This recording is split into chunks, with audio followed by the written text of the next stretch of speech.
This is a level that I made using lost media for Jump Dash's unique creator contest. I will be going through the entire building process, going through the details of the level from part to part until the results of the contest, and without further ado, we should go to June 25th, 2023, when it all began. During June, I was quite busy for various irrelevant reasons, but I still wanted to make a level, and the timing could have been more perfect. Namely, a creator called AudieoVisual had announced their second creator contest with the term unique in them. This intrigued me for a variety of reasons. The first one was obviously the will to make a level, and the second was the prize, which was the invitation for his future mega collab. Now, I have been hiding a little secret for a good while, but I had a collab with Audio coming. However, let's see what happened. I'll give you three options. A. Audio never peeled apart on it. B. Audio forgot about it. And C. Audio couldn't think of any ideas for this part. If you answered A, you're right. And if you answered B or C, you were also right, because that's literally everything that had happened. Oh man. I'm all okay with that, since it could have been how I arranged the collab. So, him taking the wheel could work. And as such, I now had a lot of motivation to join the creator contest and make a brand new level once more. While looking through songs on Newgrounds, I stopped at one that caught my eye really easily. You see, there's a piece of lost media related to songs that are referred to as lost waves. And there's one particular infamous track that at the time of making this video still has no name or artist discovered. I play a snippet of the song so you can get a little idea as to what we're dealing with.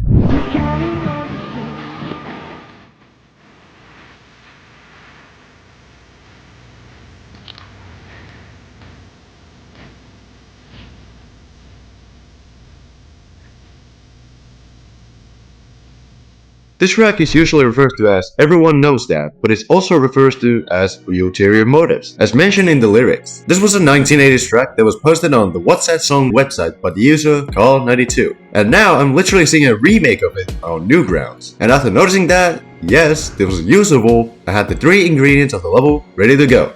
The idea, the song, and the motivation were ready to guide me. And as such, I began to work. The first thing I did for the level was the layout for roughly the first 50% of the level, aside from a gap in the UFO part. To stand out as one of the more unique levels with song representation. I knew going with a unique gameplay approach was one of the ways I could do it. I will be going through the gimmicks in detail as we go through the process. After that, I started decorating the first part, which was an upside down cube. The idea of it was that it was going to be a vaporwave part. This would make sense, considering Vaporwave is usually associated with 1980s graphics, which would be the theme I would aim for. I began with the moving ground mounts thingies. Excuse me, these are just squares laid on top of each other. I put a rotate trigger to make them, well, rotate every time a beat happened in the song. And as for the sun seen in a bunch of Vaporwave levels, I stood out here because I animated the sun and also added the little cloud later on. The sun's animation was also pretty simple to make. First off, I put the background as level as the sun's color, and then made a giant circle. After this, I filled the circle with a darker color, and then added these animated 2.0 objects to complete the Vaporwave sound. And after a couple of tweaks of the colors, it was time for the block design. And not gonna lie, this gave me a trouble at first. My first plan was to do a transparent set of colored X-tip blocks, but I didn't like that idea as it was a bit unoriginal. I couldn't figure out a good design until I ended up with this one. Good stuff. And finally, you may have noticed the black borders that had appeared in the level. This is meant to simulate a VHS tape, which was an invention that was popular back in the 1980s. Yet another subtle nod to the level's theme, if you think about it. And with that, the part was done. I also added this coin route by jumping over this block and then going through the top path, which I thought was creative considering how you usually go upside down with the part. The last thing in this part that I would like to talk about is the transition to the next part. This isn't too special, rather it's an opener for the ship part, which is our next point of interest. Here though, I made the ground rise up as it was a way to go down into the vaporwaveness of things. So here we are, the ship, which off the bat had a pretty weird masking effect. Let me just remove those rotating pillars. Much better. So wait, what is a masking effect? Well, Geometry Dash has layers in which the creator can put objects in front and behind any object. In this case, the so-so background and the block design, which is also just another different background layered behind the background. As for the gameplay, I want it to be unique. You see, there's a gameplay object that you never see in ship parts, and it's these jump pads right here. Moving on, after I finished up making the block structuring, I then was wondering how could I make it work. I mean that it looked quite empty and it needed air deco. The first thing I added was a pulsing circle, which would go well with the pop filling sound. This also makes the block design stand out a little bit more. After that, I made the ground spikes and some jumping blocks as a way to fill in air deco, but also to make everything alive. After that, a player suggested that I add a background that's in the background and not the block design. But what they meant was to add in the so-so background around the blocks. And they were right, I needed something there. Eventually, I came with the background of this part, with some squares that disappear? Yup, this is another masking effect. Pretty much what I did here was to have the square a transparent set of lines that would be stripped laterally. Is that a word? And then once the two clash together, it creates a wiping effect for every square. However, it felt off, as if I needed something. Well, lucky for me, I found the perfect way to make this better. You know when the cube jumps, it rolls when you do that. Well, applying the roll to the squares made it a million times better and gave even more life to this part, which worked out very well. And with that, the ship part was done, and the next one was the UFO. So I woke up the next day and started working on the level and its next part, the UFO. It was going to follow a similar format as the ship, but with a different design to make it stand out a little more. Before I officially started decorating the UFO, I made the gameplay also the transition to the next part, which I will cover in just a moment. The part also utilized jump pads, which is a slightly more common occurrence in comparison to the ship. The mashed background was bunch of slope this time, and the cubes are now replaced it, I don't know, pieces of cake? Anyways, once that was done, the whole ship to UFO segment was done. And it was time to finally go to the drop. And right off the bat, the gameplay of the drop is probably the most iconic thing in the level. Mainly because, well, I'll let the transition tell you that. As you saw, the cube hits a red orb, which then segues into a UFO part with a red orb attached to it, giving it a lot more height than a regular UFO jump. This gave me a lot of creative ideas that worked out gameplay wise, and it also gives the punch pop feeling the song gives out at this point of the part, and therefore is another tidbit of uniqueness sprinkled into the level. Anyways, a little more about the transition itself.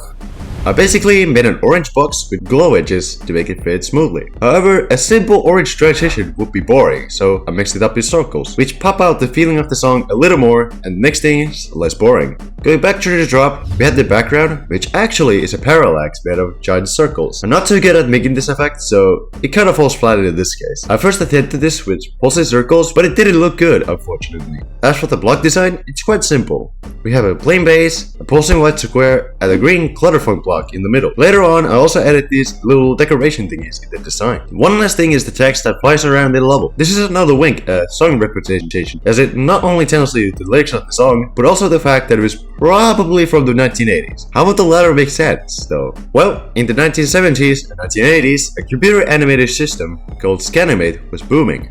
And usually, Scanimated things would have this weird, but also cool looking trail. This is what I was trying to accomplish with the text on the level. Later on, I added an outline to the text to make it stand out more. And with that, that's the drop told. And now, we enter what could potentially be the most empty but cool part at the same time. Once the song goes, tell me the truth, it segues into a very empty, glowing wave section. This is supposed to resemble those bar signs, which always look cool. This also reminds me of the dreamy 1980s look that Vaporwave brings in too. And the transition to this, I'll admit, is a bit lame, but what could I really do? It is such a simple change, and it to itself is a bit of a transition to what I will cover as the final part in the context of the story. For now though, we'll be moving to the final part of the level, which, not gonna lie, was probably the hardest thing to do, even though it was the most simple thing in the level, I think. The reason was due to me having to scrap so many ideas just to make it look good. Man, sacrifices. My first idea for this part was to make a pot with pulsing objects, but that unfortunately didn't work out, as I once again tried to implement masking in this part. I tried to do a different kind of mask before finally sending into the rather lackluster line part that is in the final level. You can tell I wasn't all too proud of this part. Oh yeah, and the gimmick here is the blue orb UFO, which I'll admit isn't the biggest unique thing in the world, as I know at least one level that did this before.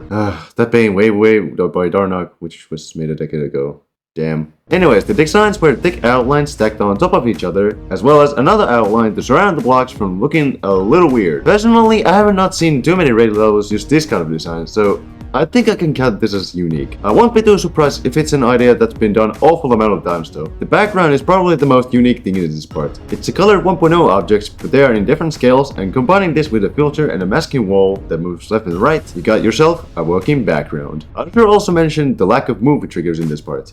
or frankly, any part of the level. And there's a good reason as to why. I want to let the effects do their thing instead of making the blocks move in and out, resulting in the cliché decoration trope of moving the gameplay unnecessarily. One more thing I will mention about this part that helped me in terms of song representation are the pulses, which are synced with the guitar. This helped an otherwise pretty boring part make it an okay-ish one, I guess. And finally, we are right about the final part of the level, aside from the end screen, which I will make a quick mention to in a bit. So the final part is the second part of the drop, as mentioned before. And such, the red orb gimmick is seen here once more. Gameplay wise it's not too new, though I will make more use of the H blocks in this part. In terms of decoration though... Alright, let's do this one last time. My name is BBJ. I got an interest in creating, and I'm the one and only Mask Man. I'm pretty sure you know the rest. Okay, enough Spider-Maning. In short, the block design is yet again the background of the level, which also rotates. This also was supposed to be a white mask part, but I decided it wouldn't work as it couldn't fit the rest of the parts. I kept the coloring in, but I used the pulses from the drop to make the fake background. And then we'll carve out the designs and air deco, fix the transitions, and voila! That was not only the part done, but also the level entirely done. In terms of song representation, I think this part works wonders, as it retains the punchy drop elements from the first part. Anyways, before I release the level, I should mention the end screen, which is a pink radio? What? Well, if you haven't noticed, this is actually another nod to the original Lost Media, in which it was usually associated with a pink radio. Before I released the level, I let a couple people playtest it, namely these four: Endin, Kolo, Minimiku, and Aeonix. They found a couple massive bugs and things to improve. I will thank you for the contribution to this level. And now that the level was ready to be released, I finally pressed the upload button, with a showcase video being uploaded at the same time. And here it was, the Lost Media level was finally out on the servers. Now what? With the level out now, I went out and tried to get a bit of a review from the moderators, in the form of feedback and sense. My first instinct was to go to level request servers, but most of them were closed, so I had to resort to one thing: gambling, also known as the level request streams. Luckily, there was a stream from Howler, which I joined in, and I waited, and waited, and waited, and then nothing happened. Okay, I'm kidding, it got played. This is what happened. Demon? I don't know about Demon. I think it's more of a 9-star. Woo! Hooray! The level was given now a chance to get rated by Robto. And it continued, totally up to 7 or so mods who sent the level. One of these cases was a little bit of an interesting one. You see, I did have to do a little bit of marketing on Reddit, mainly on 2 subreddits, with the first one being the subreddit for the search of Everyone Knows That, the very song this level was based upon. The second sub is Jump Jash's own subreddit. The level got the attention from interested members in the community, but also a now demoted mod called FX'd. They had sent it for a 9-star and provided some fair criticism for the level. In a sense, this should grant me a unique niche point on its own, as we'll get several levels discovered and sent to Robto from Reddit of all things. Now that's insane. I'm kidding on that, but it's definitely an interesting way to get your level sent in retrospect. There were a few who didn't send it, some even having rather questionable reasons, but it was all going good. And now, we finally arrived at the end game. A month in the making, and it was considered one of the top contenders for the creator contest by the many people who saw it. Let's see if I made it to the top. So I got 16th place. Yikes. Pretty disappointing considering my high expectations, but then again, I should just accept this. There were a lot of high quality entries, and not all of them can be the winner, like mine in this case. And as for the AudieoVisual and VBJ collab dream, I didn't get to do it this time, but who knows, the future is still there. Everyone knows that as the level promotes the unknown song, and with a list that... Wait, I'm gonna take this call real quick. Hello? Wait, hold on. Everyone knows that I got found? From where? Oh... Okay, cool. Really funny. Well, thanks for letting me know that. Bye. Alright, sorry, that was my friend. Anyway, at least I could say that I was the first one to make the level using a lost song, and that in itself is an achievement I could take from this level. But it's time to move on. Maybe to the next video of mine?